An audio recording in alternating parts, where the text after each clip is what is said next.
Hello guys, welcome back to my channel Preeti Chaturvedi blog. कैसे हैं आप सब? आई होप अच्छे होंगे। एक बहुत बड़ी अपडेट आई है कि सपना के जो ससुर जी हैं उनकी बहुत ज़्यादा तबीयत ख़राब है। बहुत ही ज़्यादा उनका ब्लड प्रेशर वगैरह सब कुछ हाई हो चुका है। और वो लोग जो हैं वो अंशु के घर पे जा चुके हैं।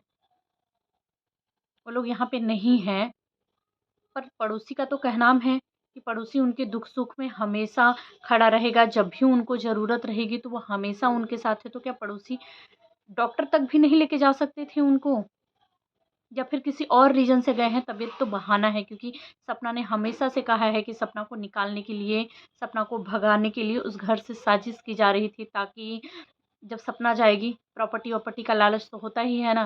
जैसा कि सपना ने हमेशा बताया है कि जब सपना उस घर से जाएगी तब वो तीसरा इंसान आएगा, रहेगा।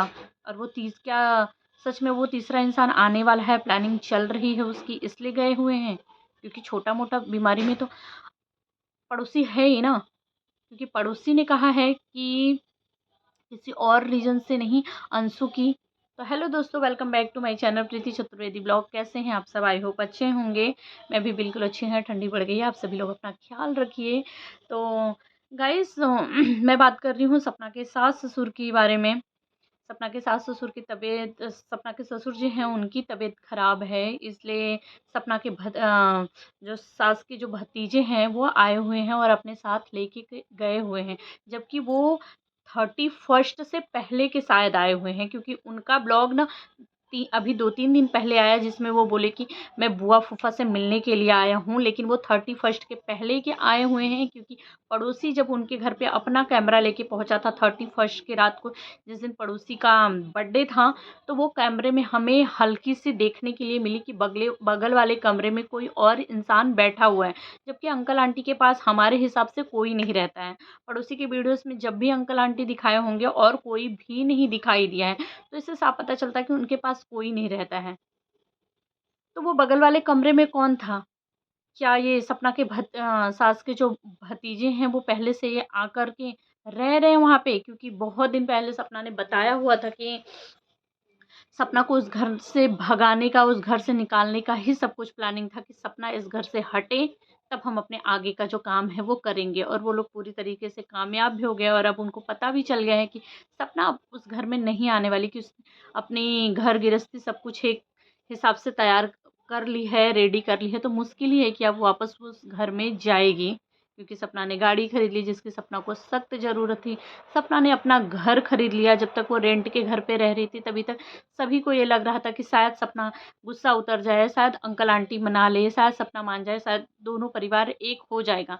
लेकिन घर-वर खरीदने के बाद से अब लोगों को समझ में आ गया है कि अब ये परिवार एक नहीं होगा। जैसे चल रहा है वैसे ही चलेगा। फ्यूचर में भाई, फ्यूचर किसने देखा है? हो सकता है कभी कोई ऐसी स्थिति आए, क्योंकि अभी तो अंकल आंटी दोनों ही हैं, पति पत्नी एक दूसरे का सहारा हैं। तो बाद में कब क्या होगा नहीं पता, लेकिन अभी की चीज़ें देखने के से यही पता चलता है कि नहीं, अब ये लोग एक नहीं होने वाले हैं। क्योंकि सपना की जब गाड़ी का एक्सीडेंट हुआ था तभी बहुत सारी ज़रूरतें थी, परिवार की ज़रूरत थी, लेकिन उस परिवार ने एक बार भी नहीं पूछा सपना से कि अरे ऐसी चीज़ें हो गई हैं, तुम लोग सेफ़ तो हो ना, तुम लोग सही हो? क्योंकि उस घर में ऐसी हादसा हुई थी जो इतनी ज़्यादा दर्दनाक थी कि शायद ज़िंदगी में कभी भूले नहीं भुलाएगा उन लोगों से। गाड़ी से ही हुई थी। तो गाड़ी से के बाद वो लोग का दिल एक बार भी नहीं पिघला कि पूछ तो लूँ, चलो सपना बुरी है, खराब है, पर बच्चों को तो पूछ सकते थे ना, मेरे बच्चे, क्योंकि उनके बच्चों के ही बच्चे हैं। कहते हैं ना कि सूत से ज़्यादा सूत, या सूत से ज़्यादा मूर प्यारा होता है। तो बच्चों को अपने बच्चों से ज़्यादा उनके बच्चे प्यारे होते हैं।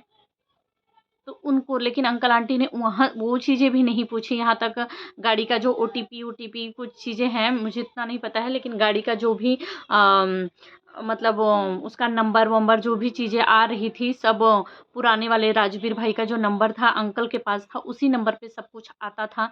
तो सपना को ओटीपी या जो भी चीज़ें उस नंबर पे आती थी, वो सारी चीज़ें चाहिए थी, तो अंकल जी ने वो नंबर भी बंद कर दिया। तो इससे वहीं क्लियर हो गया कि अब ये घर एक नहीं होने वाला है। शायद अंकल आंटी के मन में गुस्सा भरा हुआ था। सपना ने जो चीज़ें बोली ना कि मतलब द रोड चैनल मेरे पास नहीं है, उन लोगों के पास है, वो लोग साइबर कैफ़े में गए, अपने आप को क्लियर करने के लिए कि नहीं, द रूट चैनल मेरे पास नहीं है। जबकि अंशु ने भी दिखाया कि हम लोग साइबर कैफ़े में कंप्लेन कर दिए हैं। अंकल जी ने बहुत सारी चीज़ें आकर के बोली कि सपना सब कुछ झूठ बोल रही है, सपना ऐसी है वैसी है, 9-9 बजे तक सो करके उठती थी, मेरी मिसेस को काम करना पड़ता था। उन लोगों ने भी सपना की बहुत सारी शिकायतें पड़ोसी के चैनल पे की थी।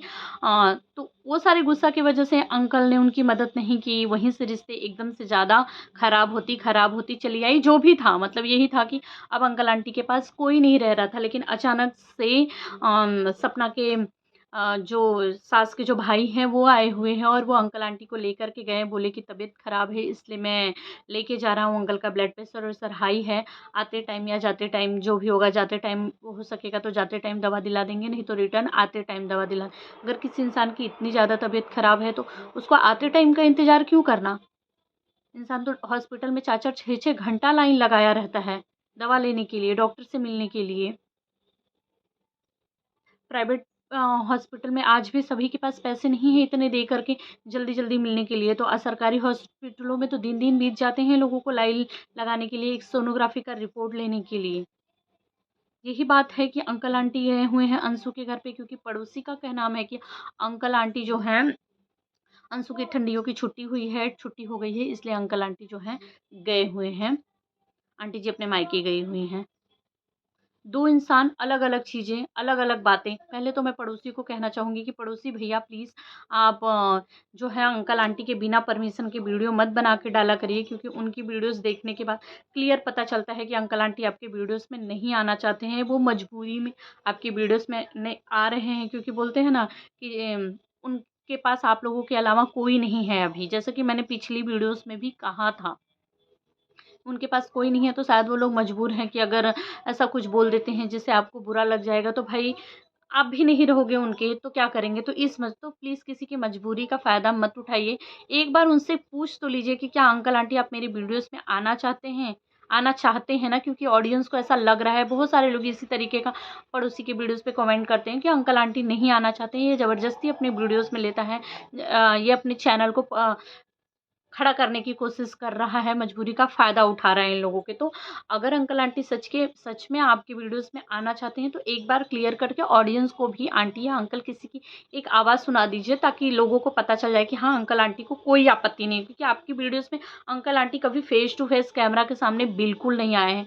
आप जब भी अचानक से कैमरा लेके पहुँचे हैं, कभी इधर मुँह कर लिया, कभी उधर मुँह कर लिया, वो लोग क्लियर कभी भी नहीं आए हैं। और आप ही की वीडियो में दिखाई दिया था कि सपना आंटी अंकल के घर में कोई एक और इंसान है, जिससे अंकल आंटी को बहुत ज़्यादा गालियाँ पड़ रही थी कि अरे इनके पास तो कोई आ गया, वो तीसरा इंसान आ गया। इसी तीसरे इंसान की वजह से सपना को इस घर से निकाला गया था, सपना को इस घर से भगाया हुआ था। तो पड़ोसी जी प्लीज़ आप कोई भी चीज़ दिखाया करिए तो पहले एक बार वीडियोज़ को आप भी देख लिया करिए कि वीडियोज़ में सब कुछ सही से है ना, क्योंकि यहाँ पे लाखों लोग, न जाने कितने लोग हैं जो कि आपकी वीडियोज़ को देखते हैं अंकल आंटी के लिए। तो अंकल आंटी को गालियाँ पड़े इस उम्र में उनको, अब क्योंकि बहुत सारे दुख, गालियाँ, बोलते हैं ना कि कर्मों की सज़ा, सब कुछ तो उनको मिल ही चुकी है। यहाँ पे सपना को भी उन्हीं की वजह से गालियाँ पड़ती हैं। वो लोग कभी दुखी रहते हैं, परेशान रहते हैं, आपकी वीडियोज़ में कुछ ऐसी चीज़ें दिख जाती हैं, तो सपना को भी लोग गालियाँ देने लगते हैं कि देखो अपनी ज़िंदगी अपने हिसाब से जीने लगी, इसीलिए तो वो घर से निकलना चाहती थी, घर से आ गई, अब अपनी ज़िंदगी अपने हिसाब से जी रही है, अपना घर खरीद ली, गाड़ी खरीद ली। बूढ़े माँ-बाप जिसके दोनों बच्चे नहीं रहे हैं, उसी अपने भाई पति अपने ही बेटों से तो उसकी शादी की हुई थी, तो दोनों बेटे नहीं रहे तो ज़िम्मेदारी किसके हैं वो लोग? कैसा भी रहने दो, कुछ भी रहने दो, लेकिन ज़िम्मेदारी तो है ना, तो ज़िम्मेदारी निभाने के लिए उस घर में रहना चाहिए था सपना को। तो सपना को भी वहाँ पे गालियाँ पड़ने लगती हैं, आपकी गलतियों की वजह से। तो प्लीज़ आप कुछ भी वीडियोज़ में दिखाया करिए तो पहले आप खुद भी वीडियो को देख लिया करिए। यहाँ पे ना मैं, देखिए गाइस, ना तो मैं सपना को गलत बोलूँगी, ना अंकल आंटी को गलत बोलूँगी, ना अंकल आंटी को सही बोलूँगी, सपना को सही बोलूँगी, क्योंकि मेरा कोई भी, मैं पर्सनल, मेरा किसी से कोई दुश्मनी नहीं है। मैं सिर्फ वीडियोज़ को देखती हूँ, जो चीज़ें मुझे दिखती है या जो कमेंट्स आते हैं, कमेंट्स पे पब्लिक क्या रिएक्शन देती है, अपना मैं क्या सोचती हूँ, मैं क्या रिएक्शन देती हूँ, मैं वही चीज़ें यहाँ पे बताती हूँ। मैं किसी के पक्ष में किसी के लिए वीडियोस नहीं बनाती। कभी अगर मुझे कोई चीज़ ऐसी लगी होगी जो मुझे सपना की थोड़ी अजीब लगी होगी, तो वहाँ पे मैंने कुछ चीज़ें बोली है, तो लोगों ने बोला है, मतलब 1-2 कमेंट्स इस तरीके क्या है, वो 1-2 कमेंट्स जो कि मेरे बाकी के वीडियोज़ पे भी आते ही रहते हैं, वही लोग वैसे ही कमेंट करते हैं। शायद ना उनको सपना से प्रॉब्लम या अंकल आंटी से प्रॉब्लम नहीं, उनको मुझसे प्रॉब्लम है कि तुम क्यों दूसरों के वीडियोज़ पे रिएक्शन देती हो। तो मैं बता देना चाहती हूँ कि ये मेरा रिएक्शन चैनल है। रिएक्शन चैनल जो होता है ना, उसपे दूसरे के जो ये वीडियोज़ आते हैं ना ब्लॉगिंग वाले, उसपे हम क्या क्योंकि ब्लॉगिंग चैनल वाले जो ब्लॉगिंग के वीडियोज़ डालते हैं ना, वो पब्लिक के लिए डालते हैं, ऑडियंस को देखने के लिए डालते हैं, तो वो देख लेती। पर जो रिएक्शन चैनल वाले हो, उसपे क्या रिएक्शन देते हैं, क्या सोचते हैं, वो उनका हक है बोलना, उसपे अपना रिएक्शन देना। क्योंकि अगर ब्लॉगिंग चैनल वालों ने अपने ब्लॉगिंग वीडियोज़ डाल दिए हैं, तो वो पब्लिक के लिए डाल दिए, तो वो पब्लिक का हो गया। पब्लिक में ऑडियंस रिएक्शन, ऑडियंस क्या सोचती है, क्या उस वीडियो पे रिएक्ट करती है, कमेंट करने का हक ऑडियंस को है। उसी तरह रिएक्शन चैनल वालों को भी अपना रिएक्शन देने का हक है। तो प्लीज़, वही कुछ लोग हैं जो इस तरीके का कमेंट करते हैं, तुम भी सपना की दुश्मन हो, सपना के लिए ऐसी वीडियोज़ बनाने के लिए आ गई। नहीं बहन, मैं सपना की दुश्मन नहीं हूँ, मैं तो सपना के वीडियोज़ बहुत टाइम से देखती हूँ, न जाने कितने, जब सूरज भाई, राजवीर भाई दोनों जन थे, तब से मैं सपना की वीडियोज़ देख रही हूँ। सपना की पूरी जर्नी देखी है हमने। जिस सपना की वीडियोज़ देखने के बाद ना, ऐसा आँखों में इतना आँसू आया है ना देख के सपना को, कि ऐसा लगा है कि यार, मतलब कोई ऐसा रहा ही नहीं होगा जिसकी आँखों में सपना की बातें सुन के, सपना को देख के आँसू नहीं आए होंगे। तो मैं ऐसा नहीं है कि मैं सपना के खिलाफ हूँ, या सास-ससुर के खिलाफ हूँ, या सास-ससुर का साथ दे रही हूँ, सपना के खिलाफ हूँ, नहीं। शोशो आई। तो गाइस, आप लोग ज़रूर बताइएगा कि मतलब आप लोगों को क्या लगता है कि अंकल आंटी क्यों गए होंगे? क्या सच में अंकल जी की तबीयत ख़राब है? क्योंकि जिस तरीके से पड़ोसी ने हमेशा कहा है कि जब भी अंकल आंटी को ज़रूरत रहेगी, मैं हमेशा उनके साथ खड़ा हूँ, मैं हमेशा जो भी ज़रूरत रहेगी, मैं उनके लिए हमेशा हर वक़्त हाज़िर हूँ। तो क्या अंकल जी की तबीयत ख़राब होने पे पड़ोसी को इतना नहीं हुआ कि उनको डॉक्टर को इधर दिखा सके, दवाई ले सके? क्या इतने मजबूर हो गए वो लोग कि उनको अंशु के घर जाने की ज़रूरत पड़ गई? या फिर कुछ तो कमेंट्स इस तरीके के आ रहे हैं कि ये 2 परिवारों को मिलाने के लिए शायद इस तरीके की जा रही है, ताकि सपना ये सारी चीज़ें देखेगी और शायद लौट आए अंकल आंटी के पास। समझ रहे हैं आप लोग? देखेगी, उसके दिल में फिर से मोह प्यार जागेगा।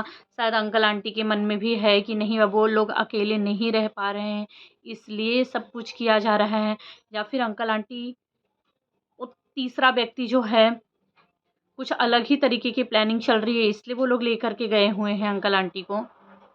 क्योंकि बहुत तरीके की दो मुँहे बातें हो गई। पड़ोसी के चैनल में अंशु की छुट्टी है, इसलिए अंकल आंटी मिलने के लिए गए हैं, और इनके चैनल में ये हुआ है कि अ अंकल जी की तबीयत ख़राब है, फूफा जी की तबीयत ख़राब है, इसलिए मैं लेके जा रहा हूँ। क्योंकि अगर बहुत ज़्यादा तबीयत ख़राब है, तो भी कुछ अपडेट मिलेगी ही मिलेगी, और अगर थोड़ी बहुत तबीयत ख़राब है, तो वो तो पड़ोसी भी हाज़िर ही रहता ना। पड़ोसी इतनी मदद तो कर ही सकता है ना, या फिर सिर्फ़ फ़ायदा उठाने की कोशिश कर रहा है, अपने चैनल को खड़ा करने की कोशिश कर रहा है, इनकी वीडियोज़ को वीडियो में लेकर के थोड़ा-थोड़ा थंबनेल डाल-डाल के। क्योंकि पड़ोसी को पहले तो हमने सपना के साथ तो सपना के वीडियोज़ में या अंशु की वीडियोज़ में हमने पहले कभी नहीं देखा था, और आज भी अंशु पड़ोसी के लिए कभी कुछ नहीं बोली है, एक भी शब्द नहीं बोली कि पड़ोसी मम्मी-पापा के पास हैं, उनको कुछ ज़रूरत रहेगी तो वो हमेशा हाज़िर रहेंगे, कुछ भी नहीं रहेंगे। जबकि अभी तक अंशु का कोई ब्लॉग वीडियो नहीं आया है, जब से अंकल आंटी वहाँ पे गए हैं।